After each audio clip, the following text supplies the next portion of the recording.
अब देख रहे हैं आज तक और इस वक्त की बड़ी खबर से आपको रूबरू करा दे। दरअसल 26 जनवरी से ठीक पहले राजधानी दिल्ली में 2 संदिग्ध आतंकवादियों की गिरफ्तारी हुई है। दोनों की गिरफ्तारी नोएडा से हुई है। सूत्रों के मुताबिक इनमें से एक बांग्लादेश का रहने वाला है जिसका नाम रख्तुल्ला है, जबकि दूसरे का नाम अब्दुल अजीज है। दोनों के मुताबिक वो बड़ी साजिश को अंजाम देने वाले थे। दिल्ली एनसीआर समेत कई शहरों में धमाकों की साजिश रच रहे थे और सूत्रों के मुताबिक 19 दिसंबर को यूपी एटीएस, पश्चिम बंगाल एटीएस और आईबी के जॉइंट ऑपरेशन ने नोएडा के सेक्टर 14 से दोनों को गिरफ्तार किया है और इसे एक बड़ी कामयाबी माना जा रहा है। ये माना जा रहा है कि दोनों आतंकी एक बड़ी साजिश को अंजाम दे सकते थे। अरविंद ओझा हमारे संवाददाता इस वक्त हमारे साथ फोन लाइन पर जुड़ गए हैं। अरविंद, क्या कुछ जानकारी मिली है? किस तरह की साजिश, कब इसे अंजाम दिया जाने वाला था और किस तरह की तैयारी ये दोनों आतंकी रच रहे थे?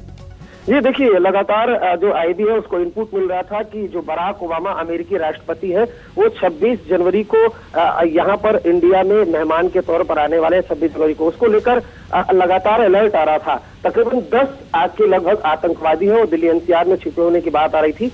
19 दिसंबर को आईबी, वेस्ट बंगाल और यूपी एटीएस के ज्वाइंट ऑपरेशन के तहत इन्हें नोएडा के सेक्टर 14 से गिरफ्तार किया गया। आईबी और रॉ की पूछताछ में कई बड़े खुलासे हुए हैं। एक जो आतंकवादी है रख्तुल्ला, जो बांग्लादेश की सीमा पार करके गुपचुप तरीके से भारत में आया था, उससे हिंदुस्तान में जो उत्तर प्रदेश का रहने वाला है, जो दूसरा शख्स की जिसकी गिरफ्तारी हुई है सहारनपुर की, उससे कुछ लैपटॉप देना था। उसी दौरान पूरा ट्रैक करके आईबी के खुफिया ऑपरेशन के तहत इनको गिरफ्तार किया गया।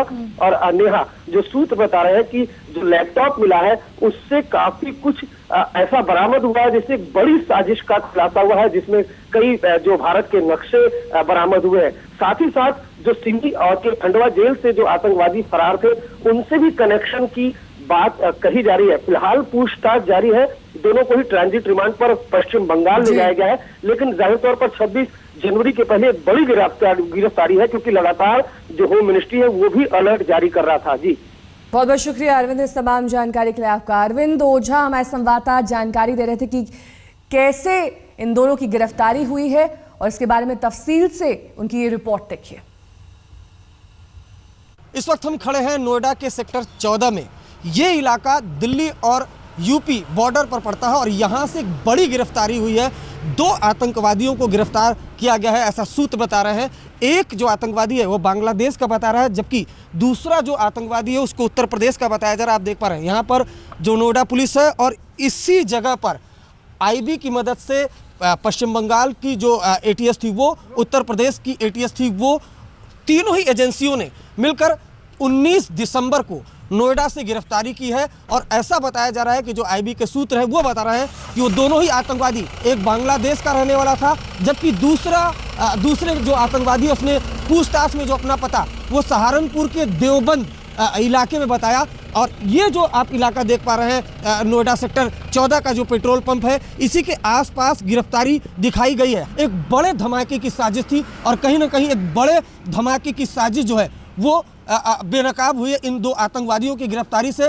फिलहाल इनसे पूछताछ चल रही है, लेकिन जो देश की तमाम जांच एजेंसियां हैं वो इस गिरफ्तारी के बाद से ही अपनी जुबान पर लगातार ताला बनाई हुई हैं।